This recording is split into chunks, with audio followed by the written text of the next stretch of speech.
বন্ধুরা, আজকে আমি মাফুসি থেকে চেক আউট করে যাচ্ছি। আমি মাফুসিতে আমার যে ৫ দিনের অভিজ্ঞতা সেটা আপনাদের সাথে সংক্ষেপে একটু শেয়ার করি। প্রথমে যদি বলি অ্যারিনা বিচ নিয়ে, অ্যারিনা বিচ হোটেল নিয়ে। অ্যারিনা বিচ হোটেলে আমার যতটুকু এক্সপেকটেশন ছিল আমি ওরকমভাবে পাইনি। অ্যারিনা বিচ হোটেলের ৩টা মেজর বিল্ডিং।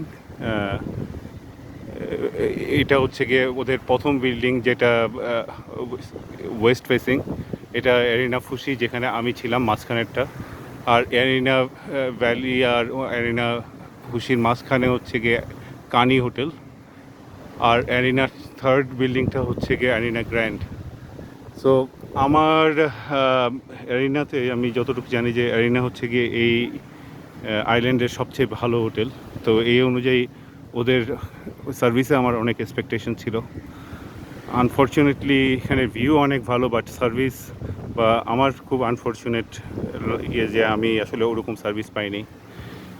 এই ভিউটাকে দেখে আসলে আমার এই 4-5টা দিন সুন্দরভাবে কেটে গেছে, কিন্তু বেশ কিছু প্রবলেম, রুমের প্রবলেম, এদের ফ্রন্ট ডেস্কে হেল্প চাইলে পরে অনেক ডিলে করে ইয়েতে। এদের ওভারঅল কাস্টমার সার্ভিসটা অতটা স্যাটিসফ্যাক্টরি না।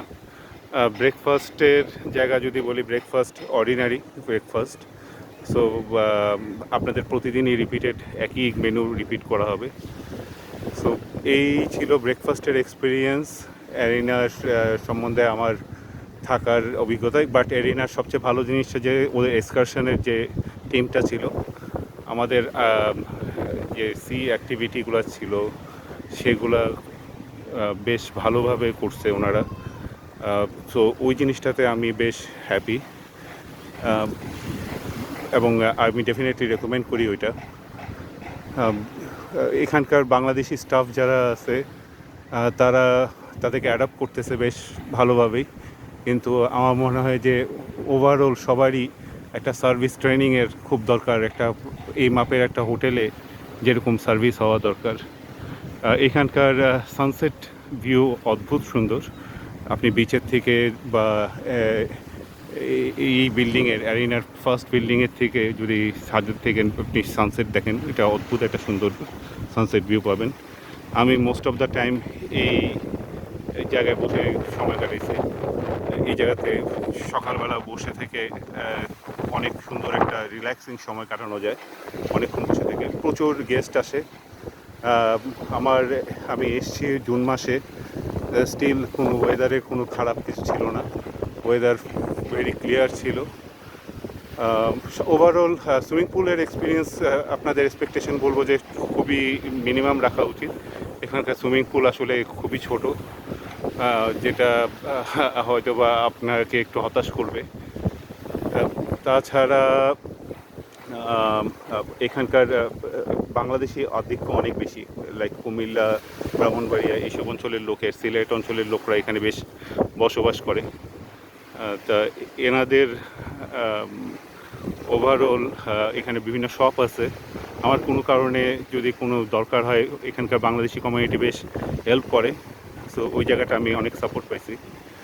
তা ওভারঅল এই হচ্ছে গিয়ে অ্যারিনার থাকার অভিজ্ঞতা, প্লাস মাফুসিতে থাকার অভিজ্ঞতা। ফুডের জন্য অনেক অপশন।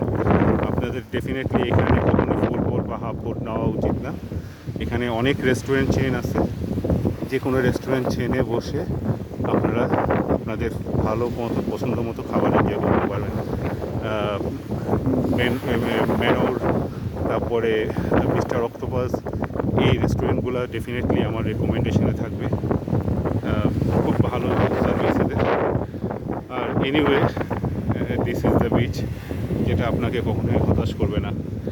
সো আমার মনে হয় আমি আমার এই 5 দিনকে সংক্ষেপে আপনাদের কাছে তুলে ধরতে পেরেছি।